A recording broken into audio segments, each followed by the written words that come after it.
fix the glasses. As always, here we go. At least I don't do this, right? I should just look Right. like a real nerd. You Oh need the man. long thing, that hangs. Yeah, I should have that totally. Just dress up. Oh man. Anyways. Hey everybody, welcome back to the Copy Corner with Terry Schilling. That's myself, and we got Dan Marzullo, who's just chill, Denver skater boy, backwards hat. Dan Marzullo right here. Skater boy. God, dude, I'm like really dating myself with that. Yeah, how old are you, Terry? Jesus, like Avril Lavigne fan over here. But dude, I like laid back, man. I'm a hat guy myself, so it's all good. But today, guys, we're not going to be talking about fashion trends that Dan and I are expert on. We're talking about our other expertise, which is copywriting and content writing. And today, the topic is how to write persuasive copy that doesn't sound sleazy, pushy. You don't want to throw people off. You want them to get to know you. And this is perfect when you're writing your website sales pages, especially, Dan, because those are very high conversion focused. You want them to keep reading, take advantage of the offer. So we want to talk about some tips, some tricks, techniques that can help you get started, take that next step to writing copy that converts. I'm out of breath, Dan. I'll let you kind of start the conversation, buddy. Yeah, so I think what's probably the first thing that I think of when I want to be persuasive in my writing is to be simple and direct. Yeah. Because I think a lot of people just try to stuff a lot of text and words on a page because they think it looks better. And, if you're kind of beating around the bush, it's not persuasive. So in your call to action, maybe say something like, enter your email to join now or something versus, if you'd like to enter your email, and sign up for our newsletter. It's just, so many extra words that you kind of lose people. You want to tell them what you want to do. Don't be afraid to, say, hey, here's what you need to do and get them to take that action. Yeah, that's a great point. And it's funny because it kind of reminds me of like on the bottom when people are asking for you to sign up for a newsletter or maybe even like you mentioned, a call to action button. It's just kind of like, let's get started or let's start the conversation, which I'm even guilty of. I'm pretty sure if you go to my site right now, but I may change it by the time it airs, is I have let's start the conversation to have people sign up for my email, but it doesn't really tell them what to do. It's just kind of like you said, sign up to get my newsletter. It could be even more impactful. Like that's just it. And then on the bottom, you can talk about, what's inside, what you can expect, like more copywriting, freelance tips, what have you. But again, it's a really good point, Dan.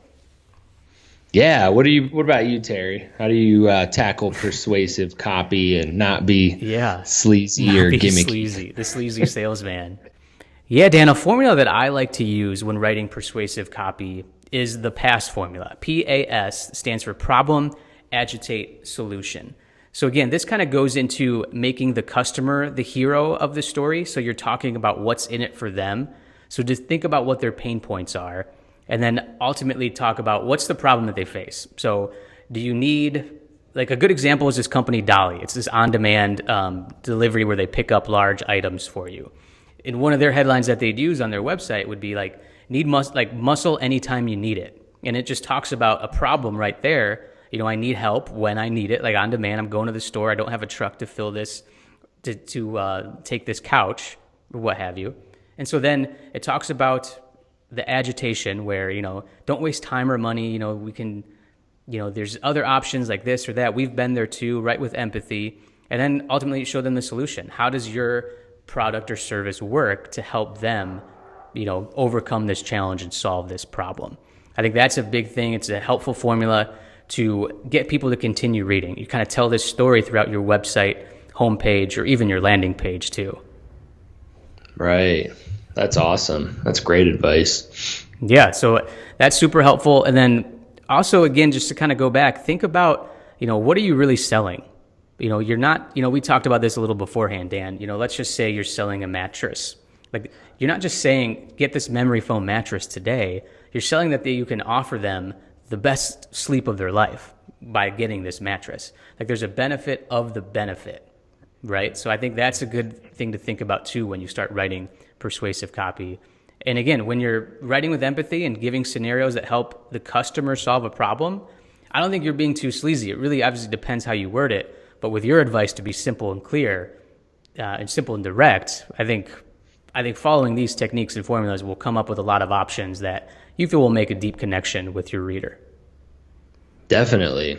I like the mattress reference. Hopefully, those marketing managers over at Sleep Number and Tempur-Pedic are watching. They'll give you a ring soon. I'm sure they do a good job. It's like the squatty potty. You're not selling a stool. You're selling people to poop correctly. You know what I mean? But they do so much fun with their content. It's great.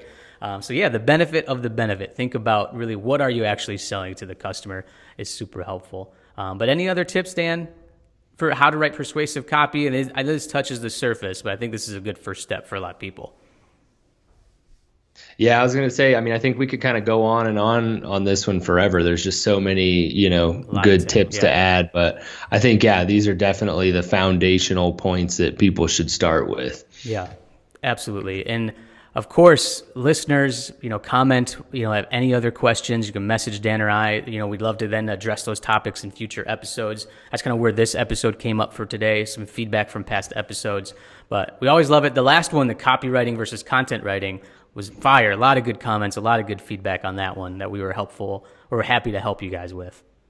Yeah, that's always good to hear. Good to get the feedback from you guys. Yeah, absolutely. Well, anything else, Dan?